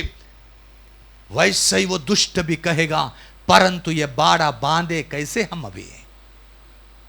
इत्यादि तो बता दिया, शत्रु तो बता दिया, ये सब आत्मिक शत्रु है, शैतान तो दूर है। परंतु हमें अनजान नहीं होना, हमें जानना भी है उसको, उसकी युक्तियों को। ये बाड़ा में बांधेगा कैसा? नेहमाया को एक व्यक्ति जब मिला, जब नेहमाया का पहला अध्याय का तीसरा वचन आप पढ़ोगे, अनन्नी नाम है ना उसका, पहला अध्याय का तीसरा वाक्य। उन्होंने मुझसे कहा, हाँ, जो बचे हुए लोग, हाँ, नाम क्या है उसका? नाम नहीं लीला, ठीक है, पढ़िए। उन्होंने मुझसे कहा, जो बचे हुए लोग, हाँ, बंधुआई से छूटकर, हाँ, उस प्रांत में रहते हैं, हाँ, वे बड़ी दुर्दशा में पड़े हैं, हाँ, और उनकी निंदा होती है, हाँ, क्योंकि यरूशलेम की शहरपना टूटी हुई, हाँ, और उसके फाटक जले हुए हैं। देखिए, ये नेहमाया वास्तव में सुन रहा एक समाचार, और वो समाचार ऐसा है कि यरूशलेम की फाटक जो है वो पूरी जल गई है, दरवाजा भी अमन टूटा हुआ है। इसलिए कोई भी शत्रु आते हैं, कोई भी वास्तव में हम उसमें प्रवेश करके तहस नहस कर डालते हैं। बंधुआई के लोग उधर परेशान अवस्था में रहते, परंतु रहते हैं। ये बात नेहमाया ने सुना और नेहमाया रोने लगा। आज ये बात हमें करना है। यदि आपकी जिंदगी में, मेरे जिंदगी में शहरपना नहीं बना, यदि बाड़ा नहीं बांधा, तो समझ लेना शत्रु हमारे पास रहने वाला हर बातों के ऊपर हमें युद्ध करके हमारे जीवन से जो कुछ हमने पाया वो अपने आप हमें अपने जीवन में कि वह अपने हासिल किया हुआ सारी बातों को छीन लेगा। वो बाड़ा चाहिए। सबसे पहला पिता परमेश्वर के सामने वास्तव में हमें प्रार्थना करना है, हे पिता, आमीन, हमें बाड़ा बांधना है। हे पिता, हमें बाड़े की जरूरत है। हमारी अवस्था खराब है, ध्यान में रखना, यह बाड़ा वास्तव में अदृश्य बाड़ा है। यह बाड़ा आपको नहीं दिखेगा, यह बाड़ा मुझे नहीं दिखेगा, यह बाड़ा किसी को नहीं दिखेगा। यह बाड़ा केवल दो व्यक्ति को दिखेगा, एक है शैतान और दूसरा है परमेश्वर। केवल ये दो व्यक्ति को यह बाड़ा दिखेगा। इसलिए अदृश्य आत्मा के मंडल में चलने वाला अदृश्य बाड़ा है ये। यदि उस बाड़ा को उधर बांधना है तो आपको और मुझे इस जगह में काम करना पड़ेगा। सबसे पहला हमें परमेश्वर का सानिध्य में हमें पढ़ पढ़ कर रोकर अपने पापों की क्षमा मांगना है। इत्यादि शत्रु को हमने सुना भी। यह शत्रु आपको और मुझ में वचन में बढ़ने नहीं देता। वचन सुनने के समय शत्रु काम करना हमें पसंद करता है। वचन की कमी ना होने के कारण में लड़ाई नहीं कर पा रहे, परिस्थिति के ऊपर जय प्राप्त नहीं कर रहे। यह शत्रु को पराजय करने के लिए एक ही है, मुझे बाड़ा बांधना जरूरी है। क्योंकि ये वास्तव में लड़ाई मरने तक है, ये शत्रु मरने तक काम करेगा। आपको जरा भी वास्तव में काम, हमें जरा भी हमें ज्ञान नहीं मिलेगा, उस जगह पर हम पराजय हो जाएंगे, हम पराजय हो जाएंगे। इसलिए उधर लिखा है, मेरे लोगों को ज्ञान की कमी होने के कारण नाश में जा रहे। बाकी कुछ नहीं है, ज्ञान कमी होने के कारण नाश में जा रहे। मन फिराना है हर एक बातों में। हम कहां पर हमने काम किया, हमें क्या मन फिराना है, हमें वो बात नहीं। प्रभु तेरे चरणों के पास बैठने के समय मैंने तेरी वचन को श्रद्धा नहीं दिया। यस, ये पाप है प्रभु, मैं आज कबूल करता हूं। ये पाप कभी कबूल करते हैं क्या? यह पाप है। परमेश्वर का वचन ना सुनना पाप है। यस, वो हमारी फ्री विल दिया है, सुनो ना सुनो, परंतु परमेश्वर की नजर में वह पाप है। यिर्मयाह 11:3 में लिखा है, जो मेरी वचन सुनता नहीं, पढ़िए मत, आमीन, वह श्रापित है करके लिखा है। इतना तक वचन को प्राधान्य दिया गया है। उस बातों के लिए क्षमा मांगना है। प्रभु हमें तेरी बहुमूल्य वचन, प्रभु जी आमीन, वो मेरे जीवन में मैंने उपयोग नहीं किया। उस वचन के द्वारा मेरे जीवन में मैं उपयोग करता तो मेरी आज हालत ऐसी नहीं थी। इस बातों के लिए हमें क्षमा मांगना है। कितने बार प्रभु ने हमसे बात की है दासों के द्वारा, तुम्हारे जिंदगी में तुम ये करो। भविष्यवाणी के द्वारा परमेश्वर की आत्मा ने बातें किया, परंतु उस बातों को हमने नहीं लिया। वो एक रणनीति था तेरे जीवन में, तेरे जीवन की सुधार होने के लिए भविष्यवक्तों को परमेश्वर ने उपयोग किया, परंतु तू उस बातों को माना नहीं। आज ऐसी की ऐसी हालत है तेरी, वही कारण है। क्या हमने उस बातों के लिए क्षमा मांगा क्या? प्रभु मैंने तेरी बातों को इनकार किया भविष्यवक्तों के द्वारा। हालेलुया। कुछ साल के पहले मैं एक बात बोलता, एक जवान लोग ये भविष्यवाणी में मन नहीं लगाते। कई साल के पहले एक बहन मेरे पास आया, मुझे बोला कि प्रभु से प्रार्थना करो कि मैं कौन सा साइड में जाऊं। 10th पास किया मैंने बोला, सिस्टर मैं प्रार्थना करने के समय प्रभु तुम्हें बोर्ड के ऊपर कुछ तो लिखते हुए देख रहे, तुम आर्ट्स में जाना। उसका भाई भी एक भविष्यवक्ता है। उसका भाई आने के बाद उन्होंने कहा कि हमें रतीश पास्टर बोला है कि आर्ट्स लेने का। भाई भी भविष्यवक्ता है। भाई बोला उसका बात मानने का नहीं, मैं जो बोल रहा हूं, मैं भी भविष्यवक्ता हूं, आमीन, तू साइंस लेने का। ठीक है, साइंस लेते। 11वीं में पहला टाइम फेल, दूसरा साल आया वापस वही बोला। मैंने कहा प्रभु कोई चेंजेस नहीं करे, तुझे आर्ट्स ही लेना है। वापस उसका भाई ने उसको बोला नहीं तुझे साइंस लेना है। दूसरा बार भी फेल।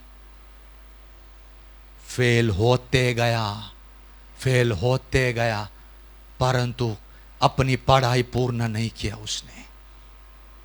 अगर आर्ट्स लेती थी निश्चित वो आज किधर ना किधर एक टीचर का जॉब करते थे। कितना बार हमने ऐसा किया, कितना बार हमने ऐसा किया। यह पाप नहीं है क्या?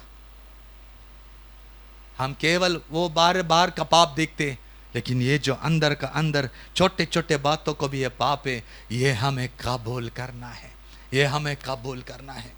यिर्मयाह भविष्य वक्त रोता है, यरूशलेम मंदिर टूटने के समान, हमें यरूशलेम की फाटकों को आग लगा के नेबूकदनेस्सर हमें यहूदी जन को लेके जाने के समय रोते रहते हैं, वो बाकी दूसरा कुछ काम नहीं। मैंने मेरे जन को आने वाली बातों की हमें बात बोला, मैं भविष्यवाणी किया, मैंने उनको शत्रु के बारे में बताया, परंतु ये लोग मन नहीं फिराए। इतना तक रोता है यिर्मयाह संदेश था। पाप नहीं है, इसको हमें प्रभु के सामने गिड़ पड़कर रोना है, गिड़ पड़कर रोना है। हालेलुया। नेहमाया रोना शुरू किया, रोकर मन पिराई किया उसने। दूसरा अध्याय में राजा ने अनुमति दिया, यस तुम जाओ, अभी तुम तुम्हारी यरूशलेम की फाटक बनाओ। जब आप और मैं रो रो के मन फिराई की प्रार्थना करेगा, स्वर्ग उस प्रार्थना को सुनेगा, स्वर्ग उस प्रार्थना को सुनेगा। क्योंकि आप किसकी मन फिराई कर रहे, आप वो मन फिराई कर रहे, उस वचन के खिलाफ हमने काम किया, उस वचन को अनसुना किया, उस वचन को हमें ध्यान नहीं दिया, उस वचन से हम परे रहे, उस वचन के लिए आप रो रहे, उस वचन के लिए आप मन फिरा रहे, तो स्वर्ग आमेन करते हुए वास्तव में आपके लिए और मेरे लिए आत्मा के मंडल में, आमेन हालेलुया, एक वास्तव में बाड़ा आपके लिए तैयार किया जाएगा। उधर इधर नहीं। हालेलुया। बाड़ा अदृश्य है, यह दिखता नहीं है, प्रार्थना है। आज ये प्रार्थना हमें बाड़ा बांधने के लिए नहीं देते, प्रार्थना जो है बाड़ा बांधने के लिए नहीं देते। आज हर एक व्यक्ति को प्रार्थना ये बोरिंग लगने लगी है। आज हर एक व्यक्ति प्रार्थना में अगर बैठा, आमेन, ज्यादा से ज्यादा 5 मिनट, ज्यादा से ज्यादा 3 मिनट, आमेन हाल उसे बैठने के लिए नहीं होते। उसकी मन की इच्छा तो है घंटों बैठने के लिए, पर नहीं होते। यह प्रार्थना में है तभी क्या ऐसा कि हमारे बाड़ा बांधना शुरू करते हैं। यस, इस प्रार्थना में कुछ तो बात होती रहती है, आज हमें समझना है। इस प्रार्थना में कुछ तो होता है, क्योंकि बाड़ा बांधते आप इधर प्रार्थना करोगे, आपके लिए एक बाड़ा बांधना प्रारंभ किया जाएगा। क्या है प्रार्थना? प्रभु यीशु मसीह अपने चेलों को लेकर ये एक पहाड़ के ऊपर जाके प्रार्थना करने लगा। मत्ती 17 अध्याय आप सिर्फ लिख दो और घर पे जाके पढ़ो। वो प्रार्थना का थोड़ा बात देखने का, हमारी प्रार्थना तो बहुत अलग रहते। हम जब प्रार्थना करते, हमें जब पर्सनल प्रार्थना में रहेंगे, यदि कोई उठते तो हमें कोई बेल बजते तो हम जाके उसे उठाते, फोन है तो फोन उठा देते, कोई आया तो उसे करते, आधा मन उधर आधा मन इधर। लेकिन जब प्रभु यीशु मसीह अपने चेलों के साथ प्रार्थना करने के लिए उस पहाड़ के ऊपर गए और प्रार्थना कर रहे, वो प्रार्थना कर रहे, प्रभु यीशु मसीह की प्रार्थना करने का एक नमूना देखिए, एक आदर्श देकर गया है। उसकी अंदर से आपको और मुझे सीखा तो हमारी और प्रार्थना, आपकी और मेरी प्रार्थना केवल नाम के लिए एक प्रार्थना नहीं बनेगा, वो प्रार्थना एक सामर्थ्यशाली प्रार्थना बनेगा। और उस प्रार्थना को हम कभी भी हमें बोरिंग नहीं लगेगा। हमें नंबर 1, जैसे प्रभु यीशु मसीह प्रार्थना करने लगे, उधर लिखा गया है यीशु मसीह रूपांतरित हो गए। क्या हो गए? हाँ, ये कब हो गया? हाँ, क्या ऐसे कोई आकर बोला कि तू रूपांतर हो गया, या प्रभु यीशु मसीह वचन पढ़ रहे उधर, या यीशु मसीह दूसरा कुछ कर? नहीं, वो प्रार्थना कर रहे। उस पहाड़ के ऊपर प्रार्थना करने के समय सबसे पहले रूपांतरित हो गया। रूपांतरित, ये रूपांतरित क्या हो गया? ये रूपांतरित इसलिए हुआ क्योंकि वो प्रार्थना कर रहे हैं। आपकी और मेरी प्रार्थना में सबसे पहले जब हम प्रार्थना करते, तो हमारी प्रार्थना में हमारा रूपांतर होना बहुत जरूरी है। कौन से रूपांतर में? हमारे स्वभाव में, हमारे चाल चलन में। प्रार्थना स्वभाव बदली करते, प्रार्थना बातचीत बदली करते, प्रार्थना चाल चलन बदली करते, प्रार्थना टेढ़ा मेढ़ा रास्ता सीधा करते, प्रार्थना नया इंसान बनाते, प्रार्थना मसीह परिवार का समान बनाते हैं। आज थोड़ा सोचिए, मैं किया हुआ प्रार्थना में मैं थोड़ा सा बदली हो गया क्या? मैं करने वाला प्रार्थना के द्वारा जरा मेरे जिंदगी में फर्क हुआ क्या? मैं प्रार्थना कर रहा हूं, मेरी रूपांतरित हुआ क्या? मैं वैसे की वैसी व्यक्ति हूं, वैसे की वैसी व्यक्ति हूं, मेरे में कुछ भी रूपांतरित नहीं होगा। यदि रूपांतरित नहीं हुआ, तेरा प्रार्थना करने का ढंग सही नहीं है। क्योंकि प्रार्थना प्रभु यीशु मसीह ने किया, रूपांतरित हो गया। जब हम प्रार्थना करते हैं तब रूपांतर में हो जाते। स्वभाव, चाल चलन, चरित्र, सारी बात वास्तव में रूपांतरित हो जाते हैं। सारी बात जूना चला जाते हैं, सारी बात नया हमारे जीवन में हो जाते हैं, रूपांतरित। यह प्रार्थना में होना चाहिए। दूसरा बात उधर लिखा है, प्रभु यीशु मसीह तेजोमय हो गए, प्रकाश उनके जीवन में आया, पूर्ण रीति से तेजोमय हो गए वो। हम जब प्रार्थना करते, हमारा जीवन भी एक तेजोमय होना बहुत जरूरी है। आप प्रार्थना करने वाले व्यक्तियों को देखो, आपको फर्क मिलेगा। और ना प्रार्थना करने वाला व्यक्ति को पकड़ो, आप पकड़ो मत, देखो आप। एक प्रार्थना करने वाला व्यक्ति, एक ना प्रार्थना करने वाला व्यक्ति। प्रार्थना करने वाला व्यक्ति के जीवन का स्वभाव देखना, एकदम मसीह का स्वभाव। प्रार्थना ना करने वाला व्यक्ति, उसका स्वभाव देखने का देहक स्वभाव, इससे पता चल जाते हैं।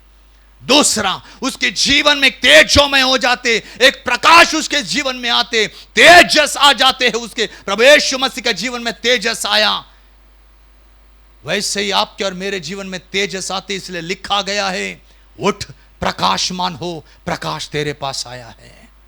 उस प्रार्थना के अंदर प्रकाश आना शुरुआत हो जाते।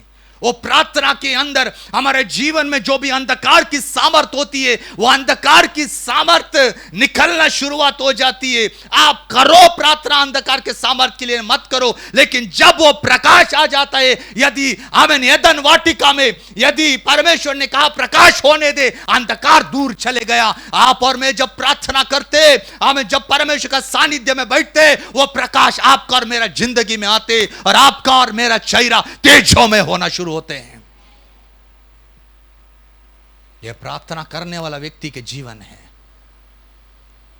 तीसरा बात होता है प्रार्थना में, उधर लिखा है, मूसा आते हैं उधर और एलिया आते हैं।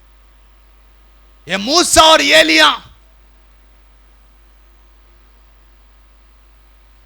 आकर प्रभु यीशु मसीह को बता रहे कि आगे क्या करना है। प्रार्थना में चल रही सारी बात, ये ऐसे नहीं प्रार्थना में। इसलिए हमारी भी प्रार्थना में ये सारी बात अनुभव करना बहुत जरूरी है। आप और मैं जब प्रार्थना करने के समय, जैसे मूसा और एलिया आमीन प्रभु यीशु मसीह की सेवकाई के लिए आया, वैसे ही आमीन हालेलुया प्रेरिताई सेवा, प्रेरिताई वचन और भविष्यवक्ताई वचन उस प्रार्थना में उतरने के द्वारा आप और मैं प्रभु में तगड़ा बन जाते हैं। इसलिए तो किसी किसी को वचन मिलते, हमको नहीं मिलते। पास्टर हमको नहीं मिलते, आमीन ब्रदर हमको नहीं मिलते। कैसे मिलेगा? इसलिए कई कई लोगों को मिलते, कई कई लोगों को नहीं मिलते। उनकी प्रार्थना की जीवन, हालेलुया। और फिर एक बाड़ा बांधना शुरू हो जाते हैं। तीन बात होना बहुत जरूरी है हमारी प्रार्थना में, हमारे जीवन का एक रूपांतर। दूसरा, आमीन हालेलुया, तेजों में प्रकाश हमारे जीवन में आना। तीसरा, आमीन भविष्यवक्ताई और प्रेरिताई वचन के द्वारा आप और मैं एकदम सिद्धता में, दृढ़ता में रहते हुए मसीह में चलते रहे। ये तब होता है बाड़ा बांधने वाला काम। हालेलुया। शत्रु तो आते ही रहेंगे, इसके बाद जो मैं शत्रु आपको बोला वो शत्रु आते ही रहेंगे। आमीन। वो आमीन ऐसे नहीं बोलेंगे तुम बाड़ा बांधते, नहीं, वो तो अदृश्य संसार में काम हो रहे बाड़ा बांधने का। हालेलुया। आयुब को बोल रहे हैं, हे तेरा दास मैंने देखा है। शैतान बोल रहे तेरा दास को मैंने देखा। क्या किया है? यस, तेरे दास को मैंने देखा, बाड़ा बांधा है तूने, परिवार को भी बांधा है, घर को भी बांधा है, उसकी सारी संपत्ति को भी तूने आशीष किया। आयुब, खत्म कर रहा हूं मैं, अभी समय भी चला गया, उसमें जाने के लिए समय भी नहीं है अभी। आयुब के जीवन में कुछ बात था, बस वो बात मैं पढ़ा के मैं समाप्त कर दूंगा। यही कारण था कि प्रभु उसके लिए बाड़ा बांधा।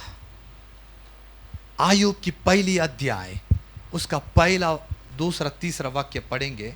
हाँ, ऊज देश में हाँ, आयुब नामक हाँ, एक पुरुष था। हाँ, वो खरा, यस, वो और- कैसा था? खरा, बोलिए, खरा कैसा था?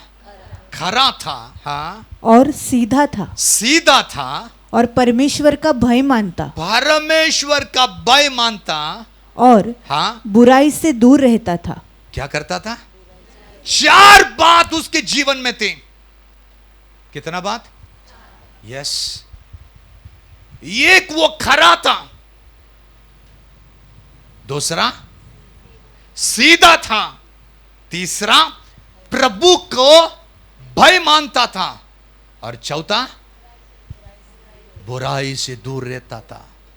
अगर इसमें अगर मैं जाऊं तो आधा एक घंटा जाएगा, लेकिन नहीं, समय जितना दिया उस समय के अंदर खत्म करना है। ये चार चीज आयुब के जीवन में थे। नंबर 1, खरा था वो, खरा। क्या था वो? यस, खरा यानी सिद्ध, सिद्ध। दूसरा सीधा, सीधा चलता था वो, सीधा। प्रभु से दाए तो दाए, बाए तो बाए, बैठ तो बैठ, उठ तो उठ। जैसा पौलुस बोलता, मैं बांधा हुआ गुलाम हूं, रोमी पत्र में। एक बांधा हुआ गुलाम, उसको कोई भी आमीन हालेलुया इच्छा नहीं रहती, वैसा आमीन आयुब बोलते। परमेश्वर का भय मानने वाला व्यक्ति था। ये डर नहीं, मैं यदि गलत करे तो मेरा परमेश्वर मेरे से मुंह ना फिराए, इस बातों को डरता था वो, सीधाई से चलता था। आखिरी में सारी बुराई से दूर, कोई भी बुराई नहीं, कोई भी दुष्टता नहीं, उससे दूर था वो। परंतु जब मैं नीचे पढ़ने लगा, मेरा दिल टूट गया। क्या क्वालिटी आयुब के जीवन में। आयुब भोर को उठता था और अपने बच्चों की गिनती के अनुसार परमेश्वर का सानिध्य में प्रार्थना करता था, होम बलि चढ़ाता था। क्यों पता है? ये मेरे बच्चे लोग गलत ना करते हुए, प्रभु तुझसे दूर ना जाने के लिए, प्रभु इनको क्षमा कर। बल्कि बच्चे लोग सो रहे, परंतु बाप उधर प्रार्थना कर रहे, मेरा बच्चा पाप करते हुए मर ना जाए, मेरा बच्चा पाप करते हुए तेरा सानिध्य से दूर नहीं जाए। इसलिए मैं हमें एक एक गिनती के अनुसार होम बलि चढ़ाता था। आयुब, क्या प्रभु बाड़ा नहीं बांधेगा क्या? इसलिए शैतान भी बोल रहे, मैं कुछ नहीं कर सकते, बाड़ा बांधा है प्रभु तूने उसके घर को, परिवार को। इसलिए आज से प्रभु से प्रार्थना करो, जो कुछ मैं 21 दिन में यहां से कमा रहा हूं प्रभु, उसको आप बाड़ा बांध दीजिए, बाड़ा बांध दीजिए। आप प्रार्थना कर दीजिए, मन फिराकर प्रार्थना कर दीजिए, रूपांतरित होने के लिए प्रार्थना कर दीजिए। तेजों में प्रकाश बाहर निकलने के लिए प्रार्थना कर दीजिए। ऐसी उपदेश के ऊपर आपकी नींव ढाली जाए, वो कभी ढा नहीं जाए, इसलिए आप प्रार्थना करो। जब ऐसी बात होगा, आमीन, वो बाड़ा बांधना शुरू हो जाएगा, वो बाड़ा बांधना शुरू हो जाएगा। और एक बार बाड़ा बांध दिया, संरक्षण ही संरक्षण है। इसलिए और भी प्रियो, 3 दिन बाकी है। इस 3 दिनों में हमें जो कुछ आपको मिला उसको बाड़ा बांधने के लिए मन लगाओ, नहीं तो ध्यान करना। आमीन। हमें नाहूम बोलते, सत्यानाश करने वाला निकल गया है, सत्यानाश करने वाला तेरी और दौड़ा ही कर रहे हैं। आमीन। हाले ना होने के लिए अपने मार्ग को सीधा कर, अपने मार्ग को सीधा कर। अपनी कंबर को कसना, तुम अपनी कंबर को कसना और अपना बल को बढ़ाना। प्रभु इस वचन से आपको और मुझे आशीष करें।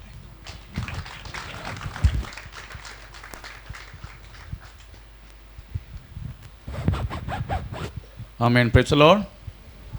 हालेलुया। परमेश्वर ना का महिमा हो। हम परमेश्वर का वचन हम सुन रहे थे। हमेशा हम हर एक बाइबल के एक बातों को, जो परमेश्वर की इच्छा पर चला हुआ जीवन जिए हुए लोगों के बारे में हम सुनते हैं। ये सब हमारे एक प्रचोदन के तरीक़े से हमें जीवन जीना चाहिए, ऐसा देने वाला। जैसा इब्राय पत्री में हम पढ़ेगा, बादलों की गवाहों कितना बड़ा बादल हमारा चारों तरफ गिरे है। इसलिए हर एक उलझाने वाला पाप, हर एक बातों को छोड़ के हमें प्रेज़ द लॉर्ड प्रभु यीशु मसीह की हम लक्ष्य को चलने के लिए, दौड़ने के लिए में बोला जाते हैं। तो आयु भी एक गवाह है। आयु के जीवन में वास्तव में इस तरीका से बाड़ा बांधने के कुछ कारण है। वो कारण तो बोल दिए प्रभु का दास ने, पर in short we can say उनकी खरा निकलना, उनका भक्ति, उनका भाई छोड़ के, उनका पाप छोड़ के भागने वाला हर एक बात वास्तव में हम देखा गया। तो इस तरीका से परमेश्वर के दिल के साथ रहने वाले व्यक्तियों के ऊपर परमेश्वर बाड़ा बांधते। जैसे हम ज़करिया किताब 2 अध्याय का 5 वाक्य में लिखा है, इस्राएल वास्तव में हमें बिना दीवार के रहेगा, परंतु मैं उनके लिए एक आग का दीवार बन जाएगा। Praise the Lord. अगर परमेश्वर एक आग का जैसा दीवार बनकर हमें वास्तव में हमें हमारे साथ रहना है, तो आयूब ने अपनी जिंदगी में हमें किया गया वह कामों को हमें याद करना है।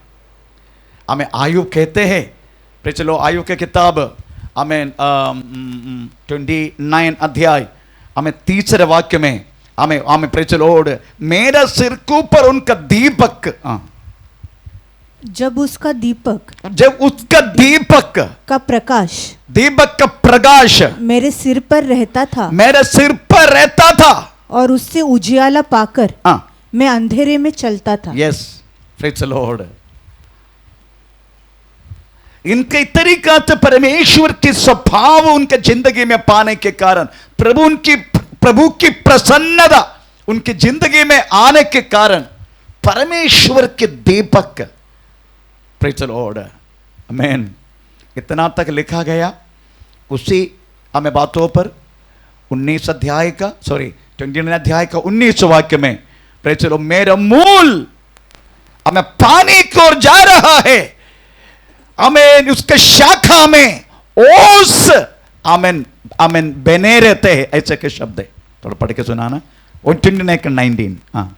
मेरा जड़ जल की ओर जा रहा है, और मेरी डाली पर ओस रात भर पड़ी रहेगी। Praise the Lord. रात है तो भी पड़े रहता है, दिन में तो है, पर आयुब की जिंदगी में रात है तो भी अभिषेक है। आमीन, प्रेज़ द लॉर्ड। उसका मूल पानी की ओर जा रहा है, इसका मतलब है हमेशा, आमीन, वो दृढ़ विश्वास में है प्रभु के वचन के अनुसार।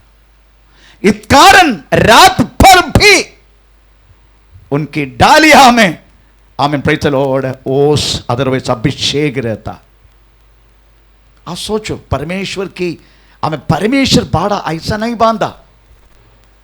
मैन प्रेज द लॉर्ड उनका दृढ़ विश्वास वचन के अनुसार है, इस कारण रात भर भी वो अभिषेक में रहता है। इसलिए रास्ता पे कन्या गया तो भी वो बोलते हैं प्रेज द लॉर्ड मैं मेरा आंखों के साथ एक वाचा बांधा। कन्या जाने दो, वो बोलेगा हाँ परमेश्वर आपने बहुत हमें एक ब्यूटी अदरवाइज वो उस बच्चा को नहीं तो बेटी को बहन को एक कच्चा सुंदरता दिया। इस तरीके से बात करते हो कहता है हमें प्रेज द लॉर्ड हमें आयुब का 31 का पहला वाक्य में प्रेज द लॉर्ड हमें मैं मेरा आंखों के साथ एक वाचा बांधा। फिर कन्या को मैं कैसा देखेगा?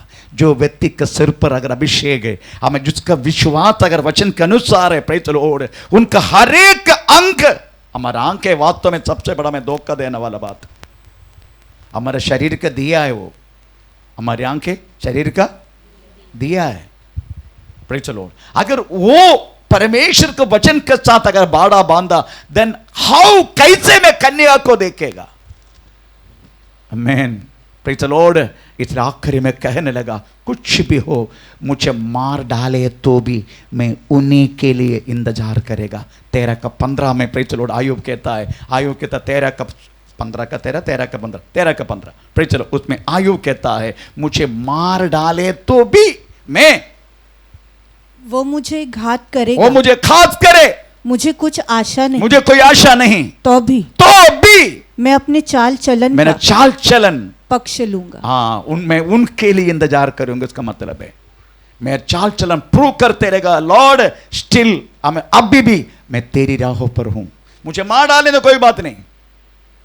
इस तरीका से आयुब का जिंदगी में रहना वाला व्यक्ति को परमेश्वर क्यों नहीं बाड़ा बांधेगा?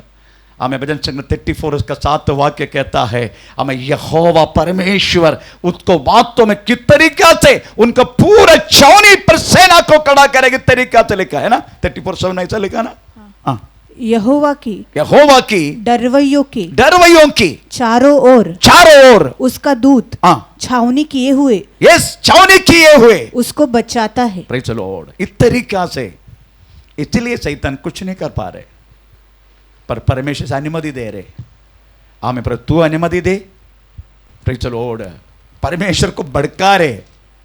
आमीन प्रेज द लॉर्ड। एक भक्त का इस तरीका से जिंदगी है तो प्रेज द लॉर्ड मैं आपको यही कहना चाहता हूं हम इस तरीका से वास्तव में एक गवाहों के बहुत बड़ा बादल बाइबल में है। ये सब हमारे लिए हम उस तरीका से जीने की हमें एक चुनौती देता है।